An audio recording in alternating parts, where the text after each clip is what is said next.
Hi everyone, welcome to the third how to put a robot in your films using Blender video. In this video we're going to be focusing on animation. We'll be adding keyframes to the bone structure we made in the first video to create movement between set poses to create our animation. So this is where we got to in the last video. We have our textured robot here which also has the skeleton system, and if I hit Shift Z to render it we can see we have our nice PBR textures that we set up last time. This is the armature we made in the first video, and we're going to add keyframes to this in pose mode which will allow us to create our animation. First you want to click these lines in the top right hand side of the viewer and then drag them out to create a new window. Then change it from 3D view to dope sheet down here in the bottom left. The dope sheet is where all the keyframes we'll be adding to our armature will be displayed so that we can see them very clearly. With the armature selected, go into pose mode, and here we can rotate all of the bones and we can start posing our model. I'm just rotating things here randomly by pressing R or double tapping R to rotate it on every axis. If you get in a bit of a muddle, you can always select everything by pressing A and then press Alt R, which resets all of the rotation values. And that applies to the position as well, so you can press Alt G to set the position of your model back to the center of the scene.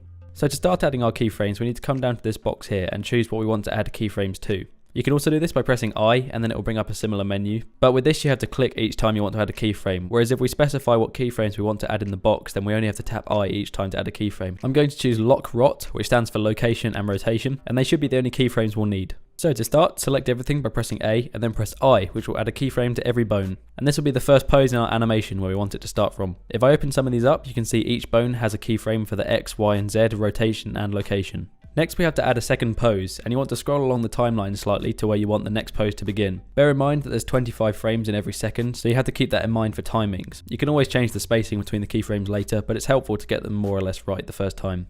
The first thing I wanted my robot to do is look down at his hands, so I went about 20 frames forward, so not quite a second. And then I began by rotating the arms to come up from his waist, and then the head to look down slightly. You can switch into the various views like top down and side on by pressing the number pad keys. 1 is from the front, 3 is from the side, and 7 is from the top. And then you can also hold Control to do the inverse of that. So for example, Control 1 is looking from the back, Control 3 is the opposite side, and Control 7 is looking up at the model from below. Once we have our robot positioned how we want it, then we can press A, which selects everything, and then press I to add another keyframe to all of the bones. Then you can go back to the beginning of the timeline and press Alt A, which plays the animation. That's pretty much this whole video. The animation is pretty simple, it just takes a lot of time to go through and refine it. I've got a few more tips that I'll talk about in a second, but basically what you want to do at this point is go through and block out all the main poses, so maybe go every 20 or 30 frames, and then add a keyframe for all the bones or just the ones that move. And then if you press play, Blender will automatically go between the keyframes. At the moment it's just going to do an average operation to go from one keyframe to the other, which might look very strange. And that's where we go in and refine it, which we're going to do now. One thing that's really useful about the dope sheet is that you can see all of the keyframes and you can change where they are. So for example, if you added a keyframe that you think is too soon, you can select it by clicking the top one, which selects all of the keyframes for all of the bones beneath it. And then if you drag it left or right by pressing G, you can choose whether it's further away or closer to the keyframe before it, which will speed up or slow down the animation. So here I thought the robot turned his head to his second hand too quickly, so I moved that keyframe to be a bit further away, which means it takes longer to go through that movement. Another thing you can do is select keyframes and then press Shift D to duplicate them and move them out slightly. What this will do is have no animation between those two keyframes. So if you want the model to hold on a pose slightly like I did here when he's looking at his hands, you can have two keyframes with no difference between them, which will hold that pose. I animated the robot to look down at his hands and look between them for a little bit and then suddenly go into a Michael Jackson moonwalk and then do a backflip, just because why not? I sped this footage up, but essentially you can just see that I blocked out all the main poses from beginning to end of the animation. And then what we're going to do last is just go in and add some extra keyframes to refine some movement where it might have messed up.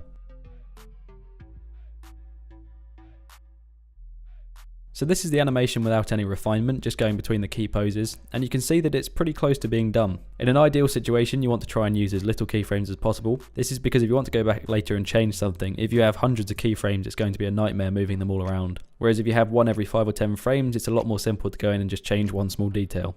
The first thing I noticed about this is that the flip takes way too long and it seems like the robot's hanging in midair, so I selected all of the flip keyframes and scaled them down slightly so there was less space between them.